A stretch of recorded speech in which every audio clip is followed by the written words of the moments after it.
Salut les mecs, c'est Mani ce matin. On va causer, ce midi ou ce soir, c'est comme toujours. On sait pas en fait quand ça sera. Donc, quoi que vous fassiez, j'espère que vous le faites avec plaisir. Donc, Jérôme, tu sors. Aujourd'hui, nous allons parler du combo Ezreal 4985 Obimin, qui est un peu un mystère pour moi. C'est pour ça qu'il est là. Cette chose m'intrigue. Je vous explique. Nous avons donc des moteurs en ce moment qui ont des tailles bizarres. Pour passer, pour les constructeurs évidemment c'est moins cher de faire des tailles comme ça pour entraîner un engin de moins d'une dizaine de kilos à la place de tout de suite un moteur de 1/5 qui nécessitait évidemment aussi un vario plus gros, l'ensemble est plus lourd au total. C'est vrai qu'on a des super perfs, mais si on regarde le X-Max, 10 kg tout juste avec ce moteur, on fait un petit 65 avec l'étagement d'origine, on tient une vingtaine de minutes avec des 4 S5000. Moi je trouve ça cool, c'est pas mal. Évidemment, pour ceux qui veulent aller plus vite, ce genre de moteur ne suffit plus. Après, on est en train de se mettre ce genre de moteur dans plein d'autres engins pour aller vite. Par exemple, la X01 est celle qui a commencé, donc 4,5 kg avec un moteur comme ça, qui peut entraîner un X-Max. Je veux dire que ça pousse un petit peu. À l'époque, par contre, 1600 kV limité à 6S. Le moteur Castle ne prenait pas 8S. Traxxas nous a sorti ce moteur en 6S d'abord, et puis en 8. C'est le même rotor entre le 6 et le 8. Donc on pouvait évidemment pour un certain coût monter ce rotor dans le moteur 1006 Castle, parce que les points d'ancrage, forcément là, tu peux pas fixer ça dans n'importe quelle voiture. Tu peux le faire, mais ça tiendra pas grand chose en résistance sur les forces exercées ici sur les carters plastiques et le moteur qui bouge, etc. Pour faire un 1600 kV qui prend 8S par exemple. L'Atipac et Obimin nous sort un 4985, tout comme l'a fait Spectrum. Eux, ils l'ont fait en 1250 kV pour mettre dans le Creighton vitesse. Donc ici, on a un 1985, 4985 en 1650 kV, qui n'est rien d'autre que la dimension identique du moteur du X-Max, du Castle 1717, qui existait en plusieurs versions. Tu avais le 1Y, donc tu avais un 1580 kV à l'époque, maintenant 1600 ou 1650 kV dans la X01. Celui-ci aussi est donné en 6S. Et ça c'est un peu dommage parce que du coup on a des consommations énormes. C'est livré avec le pourtant Maxis 160 A. Alors que s'il fonctionne en 1600 kV en 6S, un Quick Run 150 suffit pour faire tourner ce moteur. On a plein d'autres moteurs dans cette taille. Il y a Goul RC qui en fait un en 1600 kV. Plusieurs autres constructeurs. Mais toujours, je ne sais pas pourquoi cette obstination de faire autant de kV. Moi j'aurais bien aimé de la part de Obimin qu'il me fasse ça. Capable de prendre 8S ou même cette taille là en 800 kV 12S avec un nouveau varié 12S, histoire de faire quelque chose de vraiment sympa. Ça a été conçu clairement pour la gamme Arma, tout simplement pour le faire aller le Limitless, et tous ces engins là relativement vite, mais toujours que 6S. Évidemment, sur YouTube, et heureusement pour nous, il y en a plein qui l'ont essayé en 8, et c'est aussi le premier essai que j'aurais fait de toute façon. Ils l'ont essayé en 8. Après, la question est de savoir s'il tient en 8S avec le 160 A. Ils l'ont fait avec le Max 5 200 A. Mais moi, c'est pas ce qui m'intéresse. J'ai pas envie de fourrer le gros Vario Max 5 dans un engin pour rouler en 8S avec ce moteur, puisque le Vélignon tient le 1600 kV en 8S. Il n'y a pas de raison que le Maxis ne suffise pas. Même si le Vélignon, c'est un fait, je l'ai testé dans le FG Funcross avec un moteur en 56 par 110, le Max 5, Max 6 chauffait et coupait au bout d'une dizaine de minutes, alors que le Vélignon encaissait sans broncher et arrivait à catapulter le moteur à sa Vmax. Donc le VXL doit sortir un peu plus que 160 A. Donc là est la question, moi j'ai envie d'essayer ça évidemment dans un X-Max. Avec le rapport d'origine, puisque on est en 1854 avec un 1275 kV, donc là on prend 300 kV x 32 volts, on prend, enfin j'avais fait le calcul avec le voltage moyen, on prend 7000 tours de mieux. C'est pas énorme, mais au départ, avec le 1300 kV, on est qu'à 40 000 et des boîtes de tours, on reprend quand même 15-20% plus. Ça pourrait donner la petite vitesse en plus. Et évidemment, le souci va être la conso. 1650 kV, on va consommer beaucoup plus en vitesse que le 1275, ça c'est clair. Donc à voir si on trouve le bon rapport entre consommation et la petite performance en plus. C'est le genre de choses qu'on pourrait essayer sur un X-Max par exemple, si tu veux te faire un X-Max juste pour les figures, parce qu'il manque. Évidemment, on peut le faire avec l'exactitude sur les vues, il backflip, il fait tout ce que tu veux, mais à certains moments, il manque le petit coup de gâchette en plus. On a déjà essayé plusieurs choses, le moteur plus gros, ma problème plus lourd, pas problème d'emplacement pour le vario, etc. Et je suis vraiment à la recherche de quelque chose qui rentre dans tout ce qui est la taille d'origine. Donc le vario il rentre tranquille. Là on pourrait essayer forcément ça avec le Veli, c'est pas un problème. Le Veli pourra sans problème encaisser ça. Le Max 5 on l'encaisse. J'ai vu un gars qui a un Arma Limitless le faire en vitesse avec ce combo. Sachant que le Limitless est évidemment beaucoup plus léger. Il y a beaucoup moins de résistance à l'avancement que le X-Max. Évidemment dans le Limitless, ça sera au bon endroit ce machin là, c'est clair. Et évidemment aussi pour le fixer dans le X-Max, même souci que tous les autres moteurs de ce genre, soit tu achètes un support adapté qui ne permettra pas forcément de mettre le cache, soit tu modifies le support Armor Racing que voici, qui est démontable. Et par contre, avec le moteur Obi-Wing, tu vois, le Spectrum rentre, l'origine rentre, mais le Obi-Wing, les carters sont un peu plus longs, tu ne rentres pas. Donc il faudra déjà mettre des petites cales. Après, c'est pas plus mal parce que ça va bien coincer et bloquer le moteur dedans pour l'empêcher de bouger, pour éviter d'avoir trop d'efforts ici sur cette pièce ici qui est, tu vois, pas trop épaisse. Hein. C'est peut-être pas absolument ce qu'il faut, mais à voir. Et après, il ne restera plus que la solution liner. Mais on est en train de causer du Obi-Wing. Et ce petit Obi-Wing là, justement, ce qui m'intrigue, c'est la console. Ça, c'est dommage, chez Obi-Wing, tu n'as pas de données claires, comme chez Léopard, sur la conso, les watts constantes, les watts max, etc. Tu as ici les trois combos qui sont détaillés, donc le 56 par 113 800 kV, donc ça c'est vraiment pour les gros 1/5. Le 5687 SL 1100 kV, lui il tient vitesse, ça pourrait être un bon choix pour le X-Max.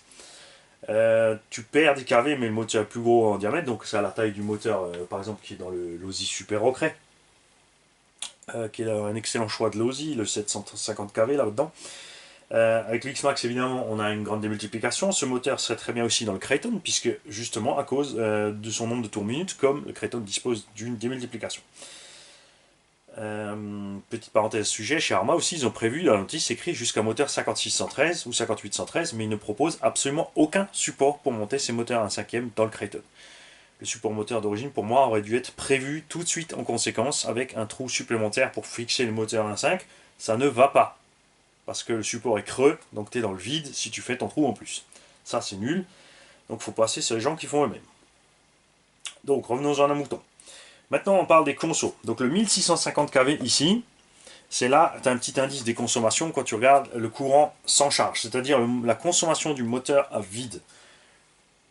Le 4985 1600 kV consomme 5,4 ampères à vide quand il arrive dans ses tours max, alors que le gros 5613 ne consomme que 3,2 ampères.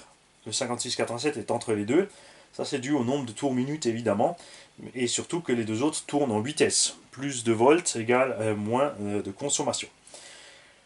Là, ils te mettent les courants d'opération pour le petit là 160 ampères, pour les deux gros 200, mais ça c'est tout simplement le vario. Ça c'est, je sais pas si c'est mal traduit ou c'est trop flou de la part de Obi-Wing, c'est le vario qu'il te faut pour les faire fonctionner. Et ensuite on arrive aux puissances. Ils ont enfin mis des puissances. Attention, ces puissances sont maximum, ce n'est pas la puissance permanente du moteur. Il faut savoir qu'un moteur électrique a un maximum de puissance pendant qu'il tire, pendant qu'il monte dans les tours. Quand il arrive à sa rotation max, il perd à peu près la moitié, en gros que 50% de cette puissance. Donc pour le petit là, c'est 5700 watts, ce qui nous fait à peu près, ça fait quoi, 7,2, 7,5 chevaux là, de tête en gros. Et les deux gros, eh ben 5800 watts. Donc le 5687 et le 5613 font à peine 100 watts de plus max. Ça fait que 50 watts de plus en permanence. Sauf que il tourne en 8S, donc une consomme moindre, alors que le petit, il aligne les 5700 watts en 6S. Donc, point de vue des consos, on a un truc étrange. Sur le papier, ce machin-là doit consommer plus pour sortir la même chose que les deux gros, c'est clair. évidemment, laissez tomber aussi les calculs watts fois ampère fois machin, puisque nous n'avons en aucun cas le coefficient de perte des moteurs brushless. Nous n'avons pas le coefficient ρ, ce qui nous empêche de faire ces calculs. Le seul moyen d'avoir le coefficient ρ, c'est le constructeur. C'est le constructeur qui donne ça. On voit ça sur les moteurs industriels asynchrone. Il y a toujours la plaque dessus où c'est écrit combien ce moteur a de perte. Et avec ça, vous pouvez calculer vraiment la conso et la puissance du moteur et pas autrement. Pour le faire nous-mêmes, il faudrait mettre ça sur un banc de puissance, c'est-à-dire l'alimenter avec un certain voltage et de l'autre côté avoir une dynamo tout simplement pour le faire forcer en watts, voir ce qu'il fait. Calculer l'entrée et la sortie de consommation pour trouver les pertes, le coefficient de résistance, mais après tu as un nombre de tours minutes donné. Tu vois, tu n'as pas toute la plage, enfin ça devient vraiment compliqué. Il faut du gros matos pour calculer ce coefficient de perte. C'est pour ça que ça serait vraiment bien de la point de vue des constructeurs de l'avoir. Clairement. Donc là, pour moi, tout ceci chez Hobbying a toujours été un peu flou et c'est dommage. Après, on l'a vu chez Exocage RC. Alors lui, c'est le gars super sympa, il est cool, hein, en discutant de temps ensemble, mais qui n'a toujours pas compris, qui s'obstine de ne pas comprendre une chose. C'est qu'il prend ce moteur, et là, au lieu de le mettre en 1854 dans le X-Max, il ira forcément plus vite que le moteur d'origine, puisqu'il tourne à 300 et des brouettes de kV en plus. Non, il nous met un pignon de 24 dans le bordel, sur un X-Max qui a des roues Proline, donc très lourdes, avec un rapport très long sur un moteur qui a plus de kV, et il part tout droit dans un gros pré, donc on a franchement pas l'impression que l'X-Max marche mieux que d'origine, parce qu'il y a trop de résistance, le moteur force. Par contre, son test donc dure 5 petites minutes, au bout de 5 minutes, il atteint 70-75 degrés sur le moteur. Malheureusement, justement, ça ne dure que 5 minutes. C'est encore pas un test viable, puisqu'on n'a rien vu. Moi, si je vous le fais, je vais vous passer tout le pack et on va tout mesurer parce que, comme dit, on le mettra en config origine. Comme ça, on pourra déjà avoir avec la fripouille Mikachu, Kirk ou Toff si c'est décidé à prendre un X-Max, n'est-ce pas, Toff? La différence de Vmax, la différence de puissance et la différence de conso. Ça fera un test plus réalistique. Après, monter le rapport de transmission, si tu montes les KV, c'est l'inverse. Si tu montes les KV, tu descends ton rapport de transmission, puisqu'il y a des limites où le moteur ne pourra pas forcer plus et il sera en surconsommation. Donc, à voir ce que ça va donner. Moi, je l'ai pris malgré ça, parce que si j'avais uniquement le test à faire dans le X-Max, je ne l'aurais pas pris. Mais je veux tester ça dans le X-Max, et si ça ne fonctionne pas le X-Max, évidemment, nous avons là-bas le Limitless. Pour rentrer ça dedans avec tout le montage, il faudra sûrement un petit peu bidouiller pour le rentrer, ça passera, c'est sûr. Et les performances sont clairement aussi au rendez-vous. Il y a aussi une autre surprise qui arrive, je vous fais une petite... Enfin, j'ai plus qu'une petite prépa en tête, donc à voir. Ceux qui ont déjà pris ce combo avec ce moteur, merci de nous partager vos impressions avec. Dans quel véhicule vous l'avez monté? Il y en a qui montent ça dans les Seine Reaper, il y en a qui montent ça dans des véhicules à 8ème standard. Ça rentre aussi très bien évidemment dans un Arma Mouillaf. Après, comme dit, un moteur plus gros, avec autant de kV qui tourne en 6S comme un moteur plus petit, ben, c'est sûr ça marchait mieux, mais ça va consommer beaucoup plus. Ça, dans un Mouillaf en 6S, même avec l'étagement d'origine, ta consommation va grimper à mort si tu roules tout à fond. Après, c'est sûr, pour rouler plus cool, tu auras beaucoup plus de couple, chauffera moins. Mais comme il y a une limite par rapport au kV et la taille du moteur que tu mets dans une grosse caisse, ça marche aussi à l'envers. Si tu mets un moteur trop gros dans une caisse trop légère, tu n'en profiteras pas non plus. Parce qu'à un moment, ton moteur va consommer plus à vide que le petit moteur qui suffirait à entraîner l'engin. Et c'est là, toujours, que tu dois trouver tes équilibres. Pas facile à faire, évidemment, pour quelqu'un qui n'achète qu'un seul véhicule, qui n'a pas un budget énorme.